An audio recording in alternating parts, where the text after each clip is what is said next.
अब एसी के कोचेज हटाकर जनरल और स्लीपर के कोच लगा दिए जाएंगे। रेलवे की तरफ से एक लिस्ट जारी कर दी गई है जहां पर कुछ ट्रेनों में जनरल और स्लीपर के कोचेज की संख्या बढ़ा दी जाएगी। आम जनता के लिए ये बहुत बड़ी खुशखबरी है, ऐसा आम जनता को लगता है, लेकिन सच कुछ और ही है। अभी मैं आपको थोड़ी देर में बता दूंगा। अब रेलवे को होगा घाटा और आम जनता को होगा सस्ते में यात्रा करने का फायदा, यह आम जनता को लग रहा है।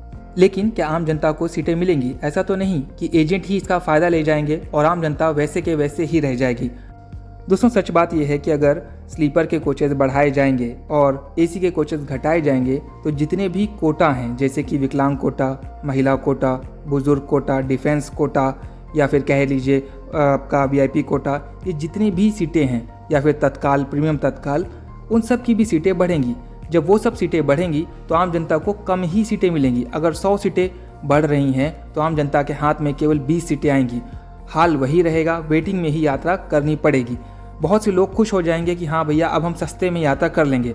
लड़ाई शायद महंगे और सस्ते की थी, अब लोग जीत रहे हैं कि अब उनको स्लीपर में यात्रा करने को मिलेगा।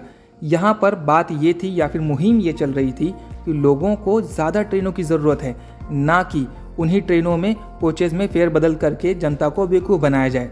भारतीय रेलवे ने कम से कम 5 जोड़ी ट्रेनों में या फिर कह लीजिए 10 ट्रेनों में स्लीपर और जनरल के कोचेज़ के फेरबदल किए हुए हैं। आने वाले दिनों में और भी ट्रेनों में ये बदलाव आपको देखने को मिल सकता है। फिलहाल इस बदलाव का क्या सही में आम जनता को फ़ायदा होगा? दरअसल मेरे हिसाब से आम जनता को इसका बहुत ज़्यादा फ़ायदा नहीं होगा। अगर तत्काल के कोटे में सीटें बढ़ेंगी तो आम जनता को, आपको पता ही है, सीट तत्काल में नहीं मिलती है। आप कितना भी ट्राई कर लें, आपको सीट नहीं मिलेगी। और वहीं पर एजेंट अगर टिकट बुक करने जाएगा तो उसको तत्काल की सीटें मिल जाती हैं। जब तत्काल वाला सिस्टम आम जनता के लिए नहीं है तो इस सिस्टम को बंद कर दें, और बंद करने से कम पूरी ट्रेन के रेक में 200 से 300 सीटों का इजाफा होगा जो सीधे सीधे आम जनता को मिल सकती हैं। इसके पीछे भी बहुत सारे तर्क वितर्क हो सकते हैं।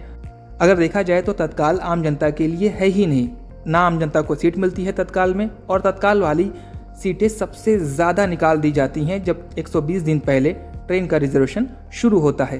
फिलहाल आप तत्काल वाले सिस्टम के बारे में क्या कहना चाहते हैं, कमेंट में आप बता सकते हैं। और किन ट्रेनों में स्लीपर और जनरल के कोचेस बढ़ाए गए हैं, अगर उनकी डिटेल इन्फॉर्मेशन चाहते हैं तो आप कमेंट में बता दीजिएगा। 1 बाय 1 करके हर ट्रेन के बारे में आपको अपडेट दे दी जाएगी। फिलहाल आज के इस वीडियो में इतना ही।